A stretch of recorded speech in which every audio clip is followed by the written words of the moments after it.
Okay, yeah, and I guess I'll be able to do the same as far as sharing it. Yeah, you can do that right now. Oh wow, I got to turn the volume off. I got echo. There we go. I got it. The volume. Got to do all these extra things. All right. Willingly Lost has joined, and a few other folks. Oh, cool. Very cool. So Yeah. yeah, I'm gonna hit all followers and share it. All right. There we go. Can you see We'll get. that? I can't see it from here, but I shared it. It says to all followers, but that's on Periscope. okay. So we will see. You can do it on Twitter too. I wonder if it included Twitter. I guess I'll figure out a way to do that. Share via. There we go. Yeah, you can share it to Twitter. There it is. Just put a smiley face. We got a few Facebook and Periscope people in. We're going to get started here in just a minute, guys. I can't tell who it is that's on, but so it's preparing to send it on Twitter. There we go. You see the scroll at the bottom? I got both of our Twitter handles on there. Yeah, that's cool.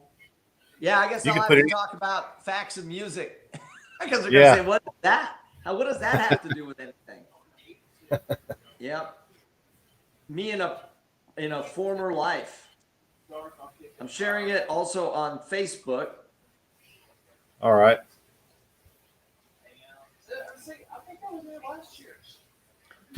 So we're getting ready to get started here pretty quick, I guess, and getting everybody on there. Uh-oh, you froze up. So I've got it all set, so I'll just go ahead and start.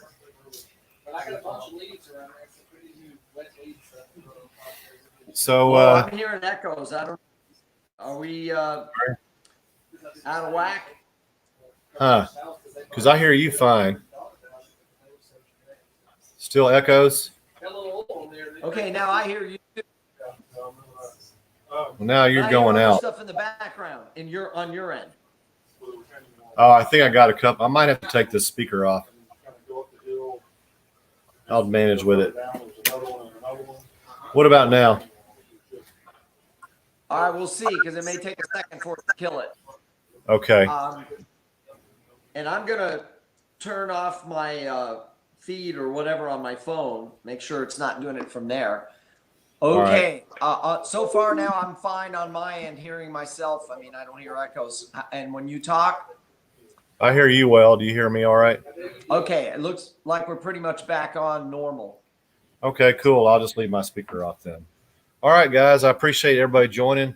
I've been thinking about me and my sister Yvonne. Some of you may know that we do broadcasts on the Ides. We've been doing it for a couple of years now. And a couple of times we've touched on the meaning of apocalypse and we've learned this, and I'm a babe in the woods on this myself about what it really means. And I included anarchy in here too, because people are kind of, freaked out. Hey, Ling 305, I think that's Leonard. What's up, man? But people are kind of freaking out a little bit and worried about apocalypse and, the end times and things like that. And I wanted to bring Philippe in here because he's a bit of a theologian, I guess, if you could say. He's done a lot of studies in this area, been to seminary, and knows the languages and the history of words and how to find the real meanings of them.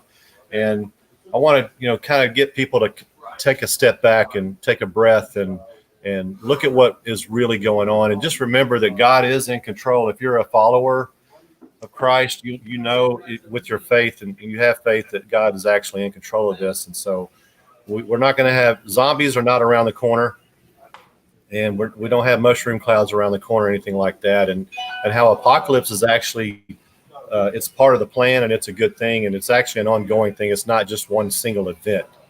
And so I wanted to bring Philippe on here because I've been seeing friends of mine, especially on Facebook, say, "Hey, you guys, are you ready? Are you right with Jesus? Because we're here." And, that's one of the things that God tells us in the Bible. We can't know that. we only the Father knows. And so I was going to turn some, partly over to Philippe here and say, tell us where you come from and a little bit of background. And then we're going to dive into this. Yeah. Okay. So for a synopsis of my life story, one of my thoughts is that I'm 3M. Like, remember the taping, all the 3M Scotch tape and all that? Because Minnesota Mining and Manufacturing. Yeah. And see, for me, the 3Ms were music, military, and ministry. So it wasn't the original 3M. It had nothing to do with that. But I realized that those three things have been part and parcel of my whole life. I started out doing music, and that's why on the screen there you see at Facts of Music. I started a music learning teaching system when I was a kid, and I had really good teachers, and I was teaching. I mean, I was paid to teach at age 12. So I started early kind of being academic, but I was still a partier, mountaineer, let's go camping and enjoy everything the way it was back in the 70s and 60s and whatever. But eventually and early on, I went from the music thing. One of my next door neighbors knew about this particular ministry, a guy named R.B. Theme Jr.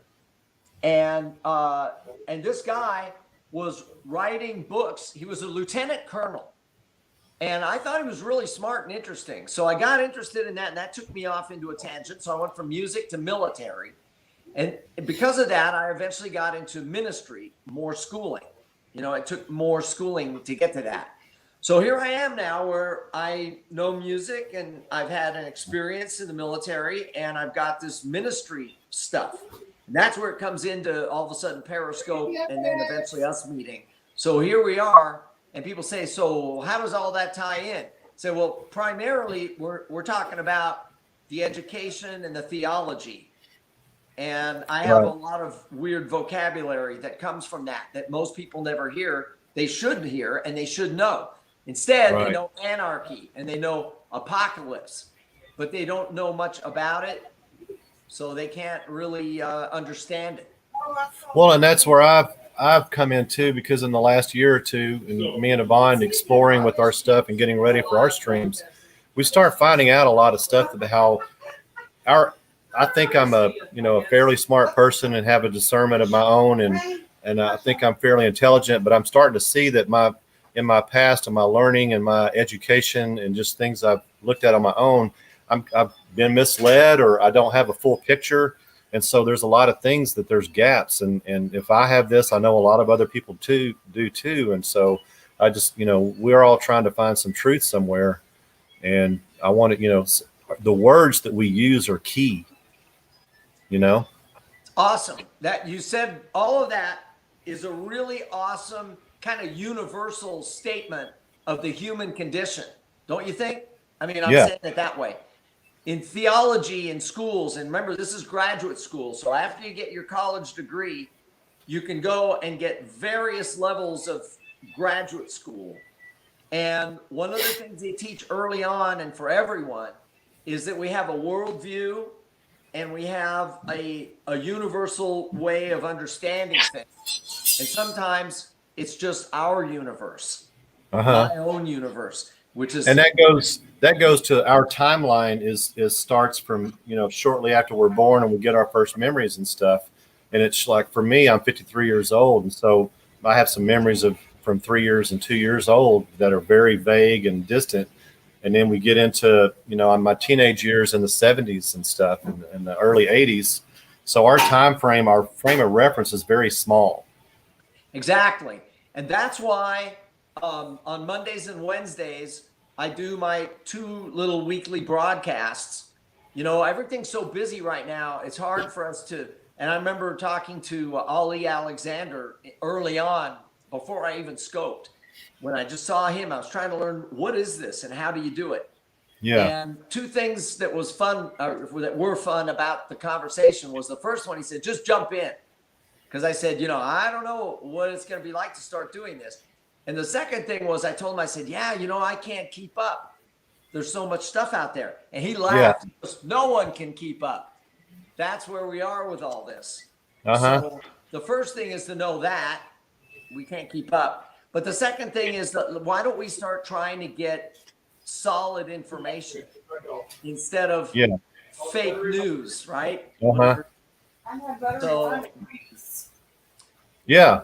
And that's what me and Yvonne are trying to do with our scopes once a month for the last couple of years. And we try to find some things that aren't getting covered. And we find things we start looking at stuff and we start digging. And so a few months ago, we got onto apocalypse and we looked at the meaning. And for me too, apocalypse has always been the mushroom clouds. And you hear recently, you think about zombie apocalypse and stuff. And it's not, one of the meanings of apocalypse is revelation.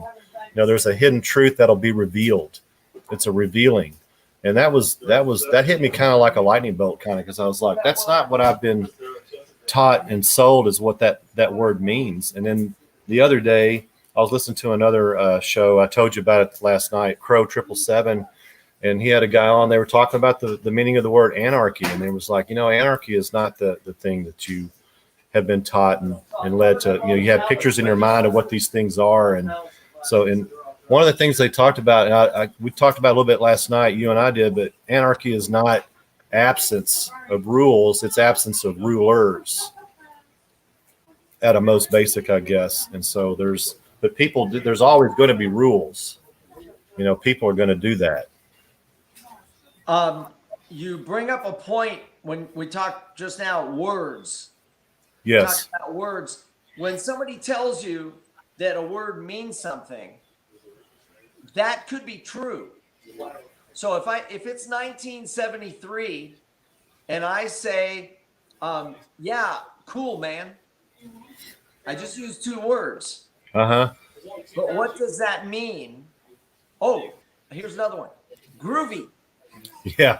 So we take a Chinese person from Beijing or Canton, and they've been learning English since they were 5. They learn English at school because it's an important language. And they have dictionaries and they've got their little grammar books from school. And so all of a sudden I say, cool, groovy, man. Now the Chinese guy gets his dictionary and starts trying to translate it. So cool is, not too hot, not too cold. And then groovy is something like maybe an old 33 RPM or a 45 with grooves in it. And then they think man, okay, a man, which in Chinese, by the way, is a symbol. I don't know if you know this Chinese symbol. Let me see if I can write it on here. But this is a man. And in modern Chinese, you put this on it, which is like a wheel, and then that means it's a tank.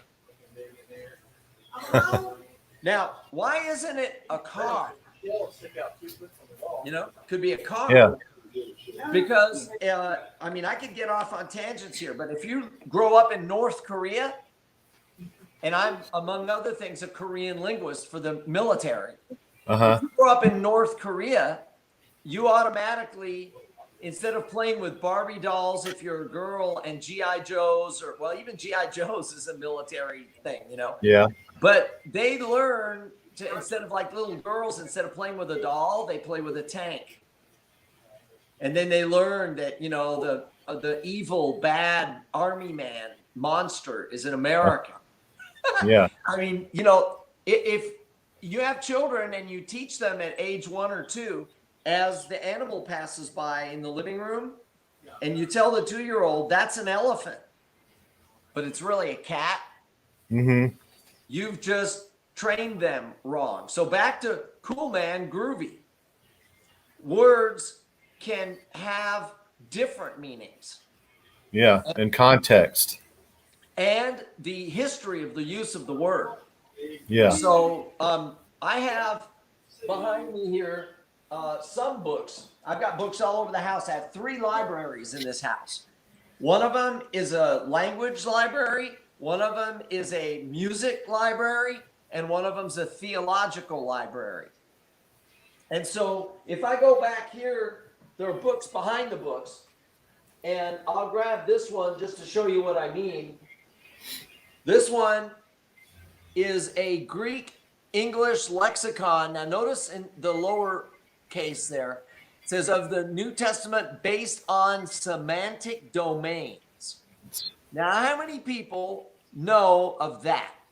Have you ever Well, heard of even semantic domains? I've never heard of that. I know. See, this is what these books that people have never even heard of. And this has got 2 volumes. So that's volume 1. And it's kind of thick, like a regular dictionary, you know? In fact, here is my Webster's 2020 Webster's Collegiate. And here is the one on semantic domains. See, they're about the same. So I'm trying to get it. Yeah, there you go. Philippe, and we're about to get into Apocalypse. So what would that Webster's dictionary say printed in 1956? There would be the same words would have different. Same words would have different meanings, wouldn't they? That's right. They add, and that's why I say this second volume here, volume 2, based on semantic domains, is going to be an index of the main words and tell you, where to find information. By the way, look, This is as technical as you can imagine. It doesn't look like anything that you'd think is a dictionary. But what we're saying is the words, like you just said, change meaning. So when they turn into groovy as an expression that's something you like, it's groovy. You have to add that to the groovy, what do you call it? Like the first definition, the second definition, the third. Yeah. And then they tell you when. Remember last night when we talked a little bit, I said, in the 16th century, anarchy came from this and that and came to mean this. Yeah. Oh, one last of this kind of thing was this book that we looked at that says of English etymology. So the origin of a word. So this book shows you how words, when they first came out, and then the history of the word, like how it got used more and more, differently over time. So all of that comes into play to where now we're saying, okay, today anarchy means, like on TV, you see all this stuff going on, and then they say, there's revolution, or they'll say there's, like we were talking, it's the apocalypse. No. Yeah. I hear you. That's too, you're taking the words without knowing what they really mean, and you're using them and saying that's what's going on. Well, so let's go into that. We got it. We're talking about apocalypse. Yeah. And I guess we want to look at people are using it the wrong way by mistake about what it means from in the Bible. What is apocalypse? And they talk about revelation. And some people, I think, and I did it too, is they called it revelations. Yeah. But the book is called Revelation, and it is an apocalyptic book of the Bible. Are those terms, revelation and apocalypse, they're kind of synonymous? Kind of, or in a certain way. Revelation is an extension of the word apocalypse. Okay. So in other words, like I said, when I told you that apocalypse came from kalupto, and I showed you this book, which is a dictionary of New Testament, like a theological dictionary. Here it'll show you that's where you get kalupto and eventually apocalypsis or whatever. That's Greek. So everybody who doesn't read Greek says it's a bunch of squiggles, Yeah. But the point is, all the rest of all that's in English to explain it. And that's just under kalupto, because apo goes in front of it, and we get apocalypto, apocalypse. Now, what I wanted to do is what you just said. If I go into just a Greek New Testament, he's even had a little baby dictionary in the back. But if I go to what you just said, where remember a second ago you said, people automatically, they say it wrong, and they'll say, instead of, how did you say? Revelation. They'll say revelations. And I'm saying that is definitely completely wrong. And I used to do that myself. Yeah, a lot of people in a lot of churches, the churches said it wrong.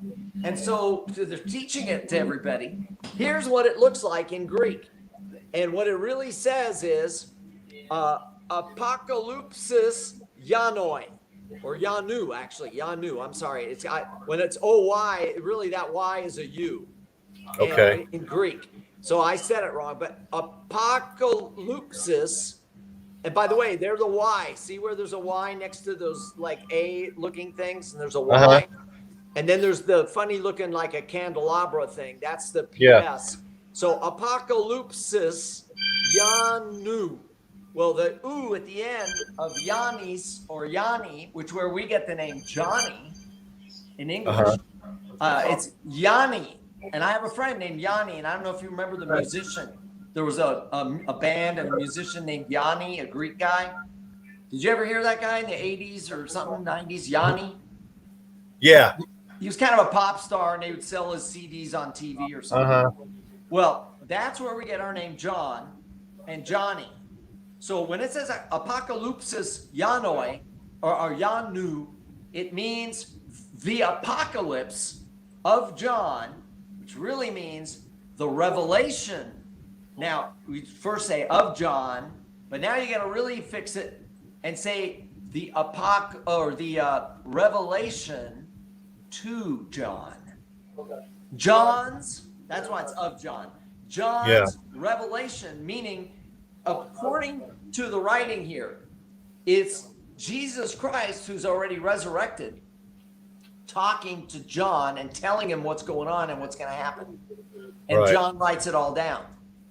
22 chapters of it. That's about as close to, let's start at the beginning. Revelation comes from that. But it really means pulling out of somewhere hidden. And that's what I was telling you. Remember when we said it's being revealed? It's been buried. And that's why one of my books here, it actually says, just in a couple of words, it says the basic meaning, which may be traced back to Indo-European, is possibly that of hiding or burying in the earth. This gave rise to the more general sense to conceal. That's that word kalupto.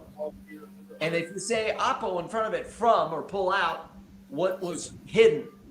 Yeah. That's the basic meaning of the word. So we're really covering that one well. We're not so much on anarchy today.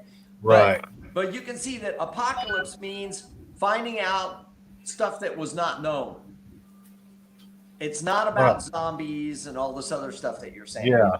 The way the public, which means so it's a better thing than what people are thinking. And I think correct me if I'm wrong, but when we had you on a few months ago, we were talking about apocalypse. Is that it's an ongoing thing. It's constantly happening, and it's not a single event. It's apocalypse has been going on, since when the Bible was first written. Yeah, and the way we could also say it, based on what you just said, that it's an ongoing thing. So revelation is progressive, and I don't mean the political term. Yeah. Which is funny. And so again, what I just told you, I want you to see this book called A Greek English Interlinear New Testament. It means that every Greek word in the original Greek has its meaning underneath it in English. And right at the top, it says the revelation to John. To John. Like I told you, remember? And the to is really from the construction in Greek of. And but you have to translate it well. And that's why I said it's so different. So when it says apocalypsis Yanoi, it says the revelation of John. So why would it underneath there, see on that top line in Greek, in the Greek stuff there underneath it, is that readable to you or is it too small? It's almost there. I can't quite get it. Yeah, it says the revelation of John. Okay. But on top it says the revelation to John. So in order to be able to say all that, you should be somebody like I am, like an exegete, a person who can tell you why the of got changed to, and that it's okay, and that it's correct. But that means you got to trust the guy that's, let's say, when you go to church, the pastor. And if they're telling you, let's open to the book of Revelations already, I'm like, oh, brother, this guy doesn't know Greek, and he certainly didn't get schooled properly to where he can talk about this thing the right way.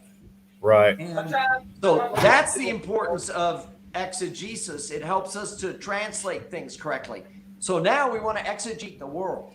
We want to know what anarchy means. We want to know what revelation means. And we want to know how to interpret the apocalypse and the news and the whatever, and realize that the ongoing idea of apocalypse is an ongoing development, not, oh, we're at the moment where we take our clothes off, put white sheets, and wait for God to beam us up or something. Is that and to me, it's kind of like it's almost a crutch.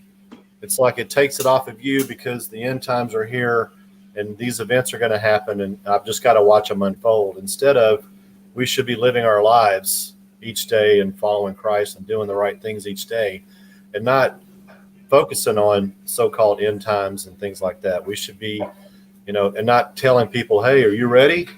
Are you right? Because the feeling I get about apocalypse is that it's not just for non-believers. It's for all of us. And we can't just sit back and say, I'm saved and I know everything and I'm good. We've still got waking up ourselves to do. Oh, every day. And that's a great point, is that instead of looking at it as, oh, what difference does it make? We're doomed. Yeah. I'm gonna close down in my little private chamber called a house and not worry about it anymore. And wait for the apocalypse to happen. Yeah, no. Our every minute of our lives should be going forward in a fun way. We need to learn first. So it's about us, and it sounds selfish or egotistical, and I don't mean it that way. I mean, what do we do with this freedom called life? Yeah. We learn, and then from learning, we know something. We talked about that, where all of a sudden you have a child and you realize you're going to teach the child, and you think, wow, that's what my parents did to me. And, the cycle goes. So our moment right now for today and tomorrow, Thanksgiving, and the next day, we keep going forward. So we need to keep growing and learning. Right. That's the basic part of what I wanted to get across in this whole scope stream today, whatever you want to call it, is just that, step back and let's reset maybe, and go and reset our frame of mind and go, look, we have our life to live right now, and we have choices to make every day. And so we have to do the best that we can and not focus on this, like I said, a crutch earlier is like, we have this crutch and we go, okay, well, it's out of my hands now. And that's not true. Is that this apocalypse is a good thing where it's a constant revealing. To me, it seems to be accelerated the last few years. A lot of things that weren't not known are known now. So I'm liking the word more and more the more I dig in, and like talking to you as well too, is I like the word a lot more when I start understanding what it actually means. Yeah, I think the really great thing that we're talking about right now that should be encouraging to everyone that might hear us and see this is, oh, so you mean it does matter that we have today and tonight, Yes. that we get to enjoy this time, whether we do it by being with people, by watching TV. Oh, it's all horrible out there. No, it's not. No. I have a house full of unhorrible. My house, if I wanted to just be happy all day and do stuff with what I have and what I know, I could go on for centuries and have a good time. If I could get the computer to keep working, you know what I mean? And that's another great point, is that we don't know it might be another 1,000 years before there's some kind of end time thing and who knows how the end times even play out, Well, we don't. And that's the thing about when the Apostle Paul, who's the first guy to write about this apocalypse, it's not that he's writing about it. He's writing about the end of what the eras that we've been in for 2,000 years since Christ came and the church began. And I have a chart right here that shows from eternity to eternity. And you go, what's that? We call it eternity past to the eternity future. That would be these two blue ends. Okay, and this chart, it says that it's the dispensations of time from eternity to eternity. And so this is a very crazy, extensive chart. See, look, Wow. dispensations, talking about different periods. And the period from when Christ came to when he died is literally right next to each other. They're right in there. And then we get into this blue thing called the church age that's going to end over here with the rapture that so many people have heard of in church or somewhere. And then it keeps going. There's the tribulation, and then 1,000-year millennium, and then at the end of time, you go back into, let's call it eternity future. So by learning something about all of this from somebody that's, quote, reputable, you know, somebody that knows something, what they're talking about, has a good background. So they may, like me, I don't know everything, but I'm learning all the time, but I have a good foundation. Just like if you go to a doctor, there's two GPs, right? One of them may be 10 times better than the other one. Right. So same thing, it goes with churches. And so you got to, you know, figure out how to learn what's true and like fake news again. We keep talking, I mentioned that a couple times. You're either going to hear stuff that's correct and true or other stuff. And we should be encouraged. And that's the other thing we should hit right now real quick is the fact that instead of all hell's breaking loose and it's the end of the world, no, chances are it's either going to go pretty well or not as well, but still kind of not the end of the world and not as bad as it could be. Yeah, and that goes back to our frame of reference for our time. You know, goes back to our birth and to where we are now, which is a very short window of history. And man, we're in a golden age as far as standard of living and stuff. I mean, and it's not too far in the distant past. You know, when guys like us were born, you know, there's stuff unimaginable back then that we have today. And some of them are, a lot of them are distractions. I got a couple of people over here. My wife just got home. Yeah, we got a fire going outside. Yeah, hey, it is Thanksgiving. Yeah, Thanksgiving Eve. I'm glad we're talking this Sunday on Thanksgiving Eve. What a great thing. And we're going to gather. We have some people gathering tonight. We're going to have a big gathering tomorrow at a couple of different places. So we're going to keep on living and celebrating too, because, you know, all the times that we're alive are good times. And there's going to be difficulties. And I heard a guy, I can't remember who it was, a while back say something that in this world, because, you know, we're in a fallen world. And this was, you know, it kind of hit me, and it was so simple. He said, if you are comfortable in this world, things are not good in your life. And if you're uncomfortable, you're probably in better shape because you're seeing things for what they are. And then you've got some different choices to make. Well, I think as well that what you said about how a lot of things are kind of, what was the right word? Did you use the word, I want to say relative or whatever, but there's a word that you used, and now I can't think of it, to say that there's relativity in the whole thing. So or context, or I can't remember what it was. Yeah, I'm not remembering either, but you used it several times, and it was a fact. I mean, that's what we're talking about, is that there is I think you just said it a minute ago too, frame of reference. Our frame of reference, we go from our worst days to our best days and everything in between. And that's where I think it's important for us to think about the fact that we're not in the worst. And in some ways, we're not in the best either. But like what you said about the 70s and whenever, there was Star Trek, and there was, Captain Kirk at the time. And he pulls out his, phaser and his phone thing, or whatever you want to call it. His tricorder. Yeah, and he could sit there and say, beam me up or whatever.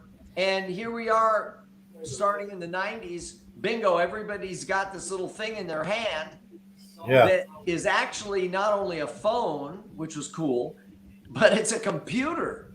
It's a small computer in your hand. Yeah, a powerful one when you think of how much more powerful an iPhone is than the early computers that took up a whole house of, tapes and stuff turning to get everything going. Yeah. When we went to the moon, the first and only time we landed, but that pod thing that landed on the moon, I'm forgetting now, what was it? It had like 2 megs or 20 or 10, some small 5 megs of RAM. I mean, it was tiny. Yeah. And, we've got multiples of that in the hundreds of thousands. We have gigs. Our phones have gigs now. Yeah. So the idea that things are progressing quickly and in a good way, that's what we need to say. All right, so what am I supposed to do today and the rest of this year and when everything happens next year? I knew 2020 was going to be an interesting year. I had no idea how it was going to look, but I knew it was going to be off the wall because I thought it was a neat number, like 2020 vision. 2020 vision. And hindsight and all that. Well, now we're going to look at 2020 hindsight with a new perspective based just on what happened. So it's fascinating that we have a lot to look forward to, while at the same time there's so much crap going on that you got to say, well, if you understand, I have this book. Let me pull this one out. It's called The Angelic Conflict. And here it is. And that's a story that, again, like people say, I want to know the Bible, or I want to read this or that. Or what's a book on Revelation and what's all that about? Here's The Angelic Conflict. And by the way, see, it's by R.B. Thiem Jr. And it's that same guy. And he was a pastor for 53 years. And he has about 11,000 hours of teaching available. Free. 100 books. Free. Everything free. Wow. I tell people, if you want to connect to a ministry where all of this stuff is available, see, like when they show the books, they'll have page after page with the titles and then the little blurb on each book. And then they also have in the back section of the catalog, all of these thousands of hours of teaching. By the way, how many hours you got left? You're going to be able to spend 1,000 hours of teaching? The guy did 11,000. So there's a lot to learn, and it's not at any cost. Let's see, did I write it on here? This was my Monday night scope, and I'll put this up. I'm going to see how much of it is visible. Yeah, okay. My email address and my P.O. box.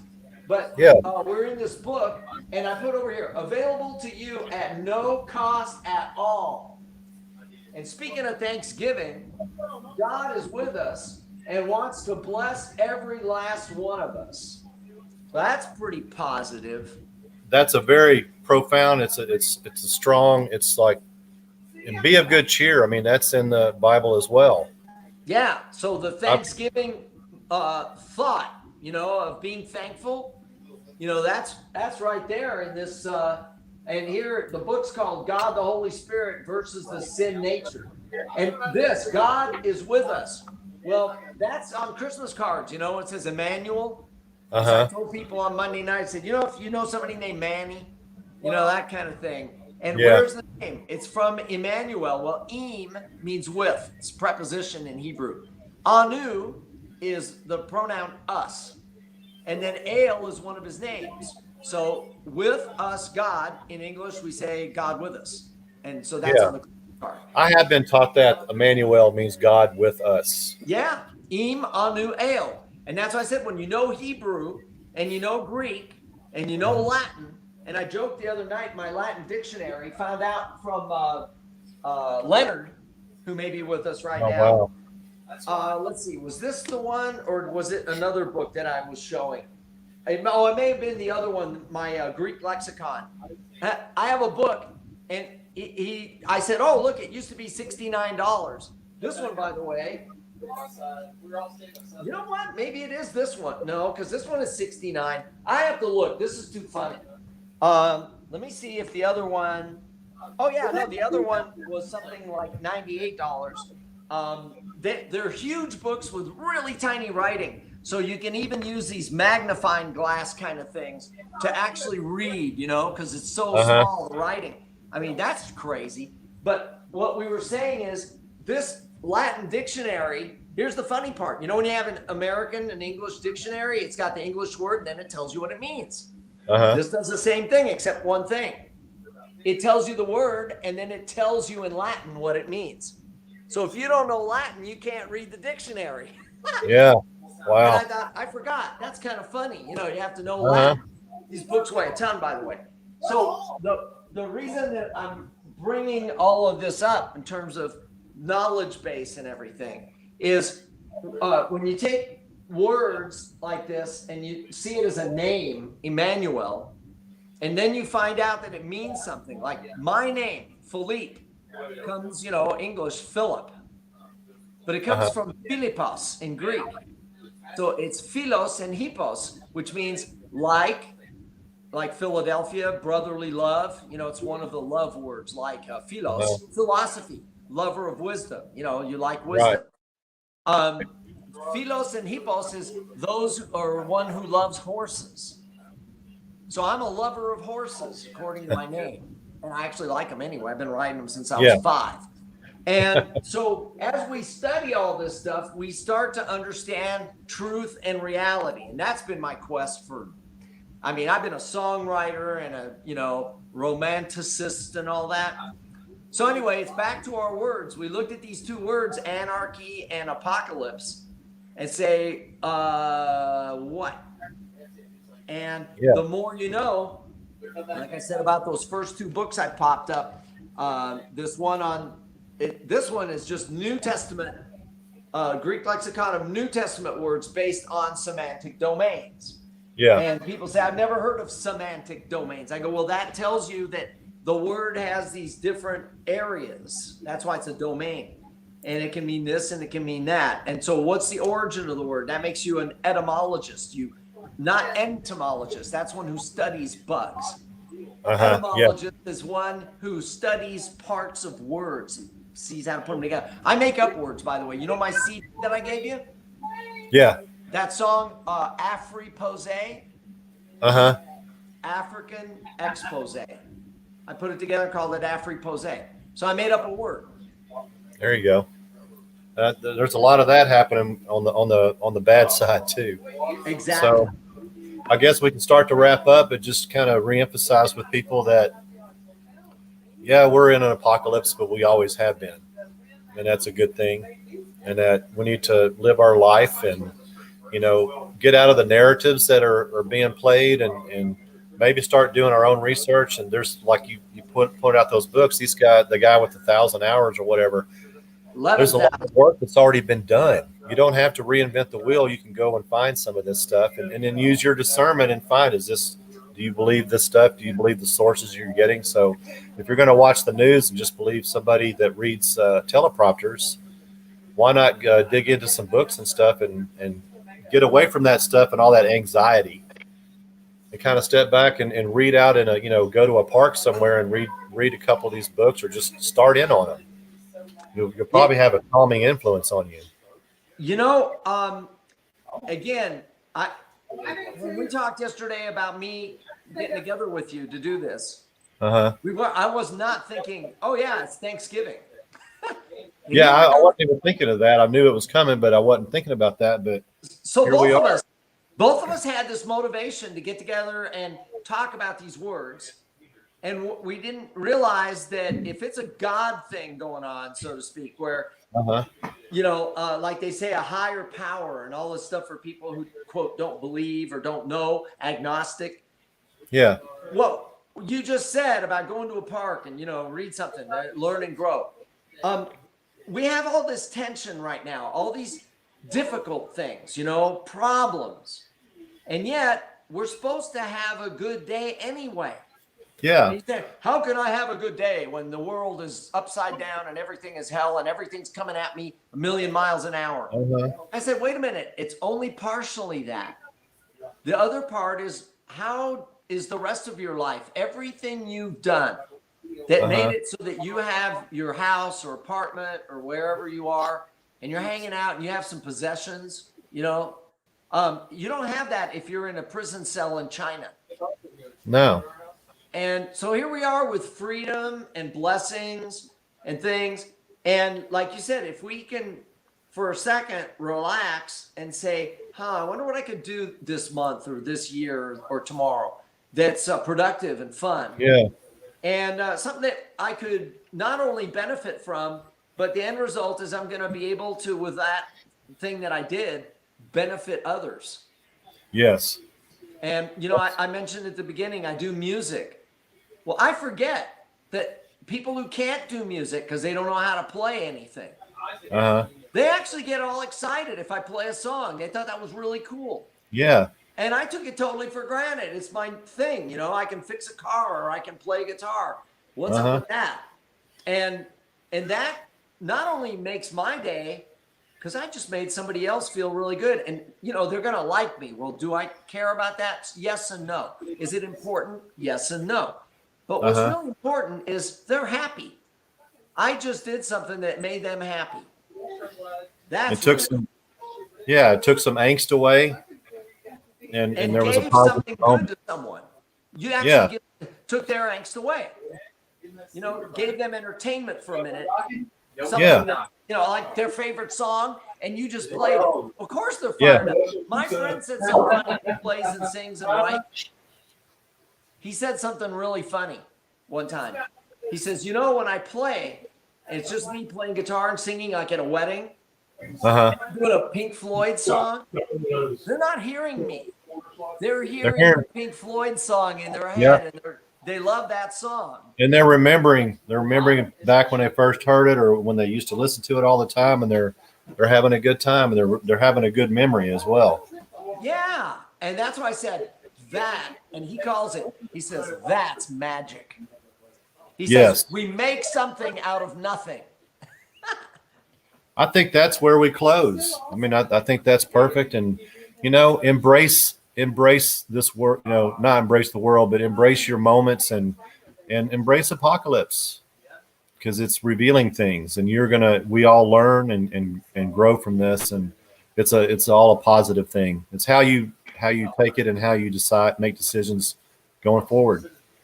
Yeah, if I can. When you said it's all positive, think about it. It's not all positive. There's the negative and the positive. And you can find the hidden that's negative. You can find the hidden that's positive. And if I may add one closing thing on my end, when I was in the Navy, at one point, a senior division officer guy said to me, he goes, "Man, I don't know about you." He says, you have more bad stuff happening. All these weird bad things happen. And I told him, because he didn't really know me, only professionally. I said, you have no idea. I have so much good stuff coming out of my pocket, and it's tons of good stuff. And I said, but once in a while, the bad stuff comes out. Now, you see the bad stuff every so often, so you think everything's bad. I said, but here's the funny thing. I see all the good stuff, and it's great. But when the bad stuff comes out, I can't put it back in my pocket. It's out. And I said, so you've seen all the bad, but you're not seeing all the good. And so if we can, on my end for closing, say, remember that for all the bad things that you have happening to yourself, how about all the good things? And if there aren't enough good things, then we got to do what we got to do to make more good things happen. Well, that says it right there. Well, man, I appreciate it. I appreciate you coming. I enjoyed our conversation last night as well. And we'll be getting in touch again soon. And I was going to tell people, I have both our Twitter handles in there, and that Facts of Music on Twitter. Philippe goes on Monday and Wednesdays. Yep. Monday and Wednesday night, because you have one tonight coming up. Yep. Here in about an hour or so. Actually, and he does some good stuff. 2.5. 7:30. 2.5 hours. 5 here now. Okay. All right, cool. A little more time to prepare and eat. Yeah. Thanks for having me, and thanks for bringing up this issue, this conversation, because it's one that we can all benefit from. Like you said, we're churning, we're checking it out. Cool. Well, I appreciate it, Philippe, and we'll be in touch soon. All right. Thanks a bunch. And hey, happy Thanksgiving, everyone. Happy Thanksgiving. All right. Talk to you soon. All right, man.